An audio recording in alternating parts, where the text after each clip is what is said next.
Yes guys, it's your boy, the Toaster here. Anyone want a roundup of this week's nonsense? Well, you're getting one anyway, so shut the fuck up, get comfy, and we'll jump right on in.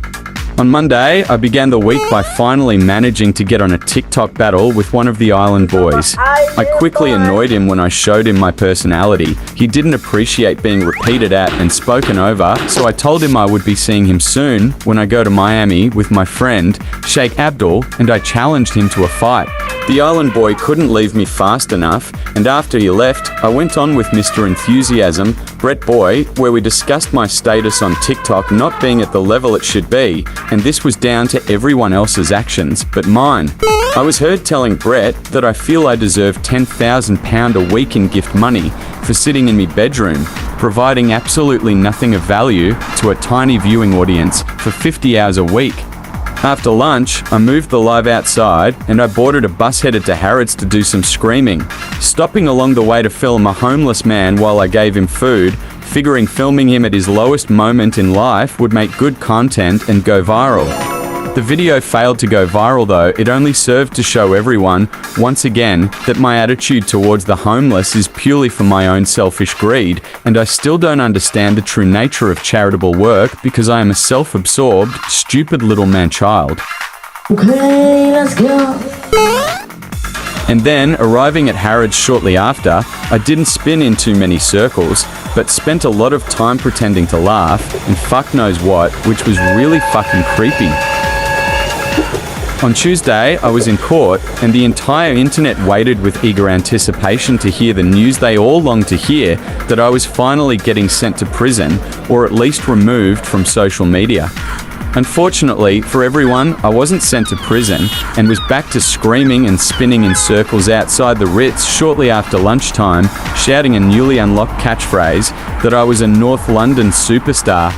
I didn't spin in circles for long though, as it was raining, and I took a little break while going home and having a big old cry because my heart and soul, my everything, my tuna babe's cold never bothered me anyway, who now, for some reason, is a Disney princess, had finally woken up and left me in pursuit of Cockney Ben, who is a real apples and pears equal stairs type of geezer. Coming back online to comfort myself by doing what I love, which is repeating myself, I showed everyone I wasn't bothered about tuna by shaving my beard onto my bed and engaging in hours of some of the most mind-numbingly boring TikTok battles you could ever imagine. On Wednesday, I started my live at 6:30 in the morning and dived straight into a full day of begging for money. It started enthusiastically, but by 8 I was tired and grumpy.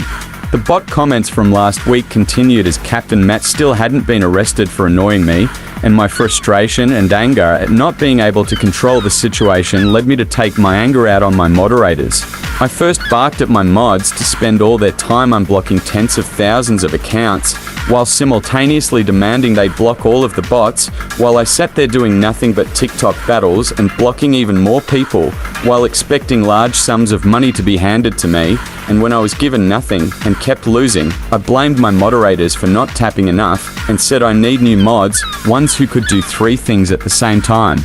We saw a quick scream in the kitchen before managing to connect to HS Tiki-Toki, where I immediately abandoned and forgot that I was committed to raising money for charity and was waiting on my banner when the idea came to me that I'd rather have a holiday, so embarrassingly begged him to pay for me to go away, promising in return to scream his name in the street.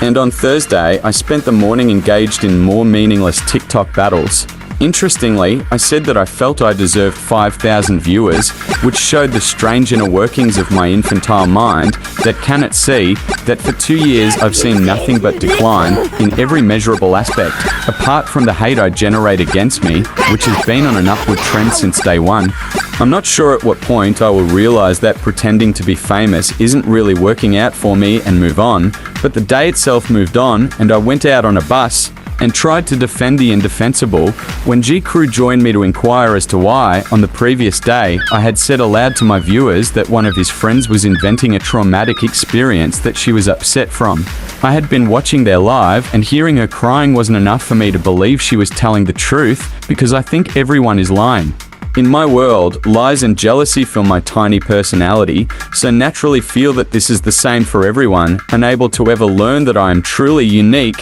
in my abhorrent, barbarous ways, and recognize I am not happy until I inflict my pain onto others, but at least I am still the most positive person on TikTok. And on this happy note, you cunts, I'll say goodbye, have a great weekend, and I'll see you soon, my toasters.